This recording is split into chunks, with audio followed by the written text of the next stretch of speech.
magaalada Burco ee xarunta gobolka Togdheer markii ugu horeysay maanta waxa si rasmi ah xariga looga jaray sariibad loogu talagalay kalluunka kaas oo lagu diyaarin doono kheyraadka kalluunka. Sariibadan ayaa waxa ka hirgeliyay magaalada Burco ee xarunta gobolka Togdheer hay'adda Far Vision waxaana buqcada laga dhisay bixisay dawladda hoose ee degmada Burco si kor loogu qaado kheyraadka kalluunka iyo sidoo kale isticmaalkiisa kala duwan ee bulshada. ayaanay ka dhalagtay fikradani abuuritaanka sariibadani. ugu horeyntiba munaasabadani lagu daahfurayay sariibadani kalluunka ee magaalada Burco waxa ka hadlay Yuusuf Cabdullaahi Guuleed iyo sidoo kale Saciid Cabdiraxmaan Xuseen oo kamid ah saraakiisha hay'adda Far Vision waxaanay faahfaahin ka bixiyeen sariibadan iyo muhiimadaha kala duwan ee laga leeyahay furitaankeeda.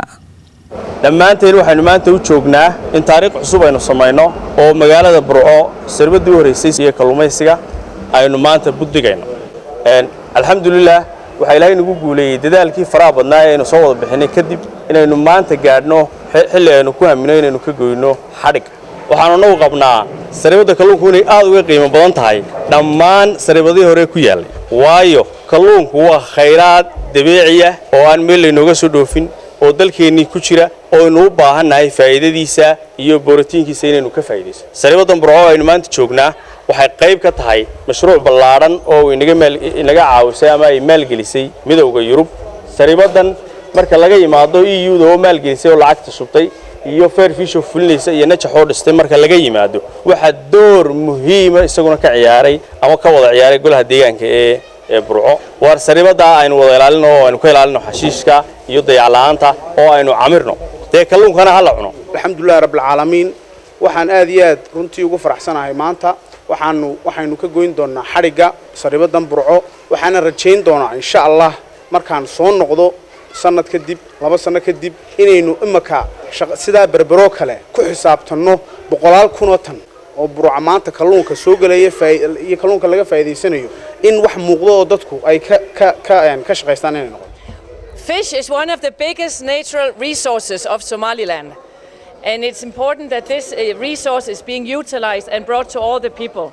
So today is a very important day because now Burco is also getting a part of the benefits that's coming from the fishery sector.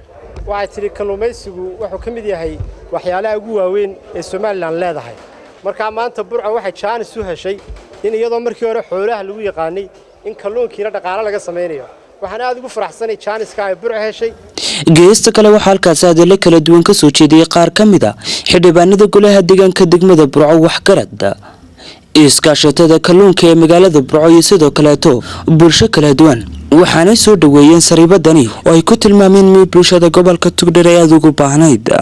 waxaan aad iyo aad u bogaadinayaa Far Vision waxaan leeyahay soo dhawo wax waxbaad qabatay waanu ku bogaadinaynaa. waxaan mar labaad ayagana aan fariin u dirayaa oo u sheegayaa iskaashatadan Visionska ee gobolka Togdheer waa inay ilaaliyaan nadaafadda iyo quality-ga kalluunka waa inay kor u qaadaan. bulshada degan Burcana waa u diyaar inay kalluunka iibsato oo diyaar baa u wax loo baahnaa.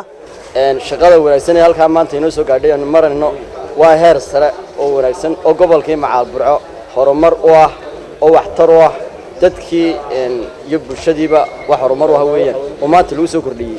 ilaahay waxa loogu mahadnaqa ah inta hindistay iyo inta keentay iyo inta ka hawl gashay iyo inta ka shaqaysay ilaahay horta miisaanka xasanaada u saaro. waa nolol ina ka maqnayd waa mid dalka iyo dadkaba naafac u leh.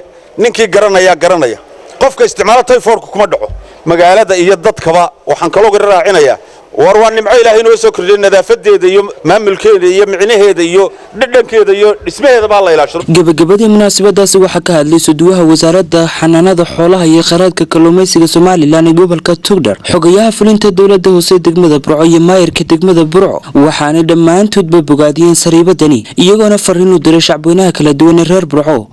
ka wasaarad ahaan anaga waxa naga go'an sidii loo horumari lahaa kalluumaysiga waa wasaaradda xanaanada xoolaha iyo horumarinta kalluumaysiga ayaa magaca wasaaradda weey. iskaashatooyinka waxaan halkan aad iyo aad kala mahad uga naqayaa hay'adda Far Vision oo iyana samaysay qaboojiyaashan iyo waxqabadkan ballaaran ee gobolka Togdheer ka dhacay ee aynu aragno.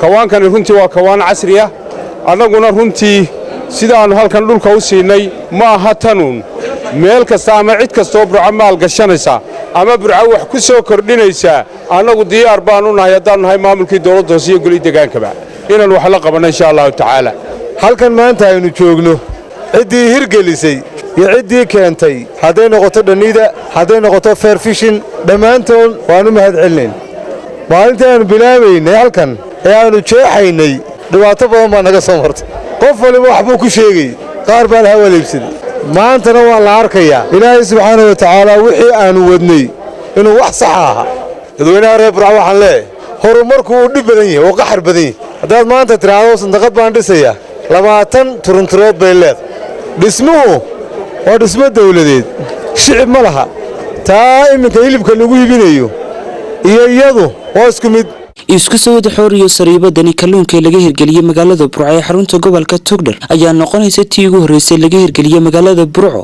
waxaanay arintani sababaysaa in kor loo qaado isticmaalka kalluunka ee bulshada qaybaheeda kala duwan.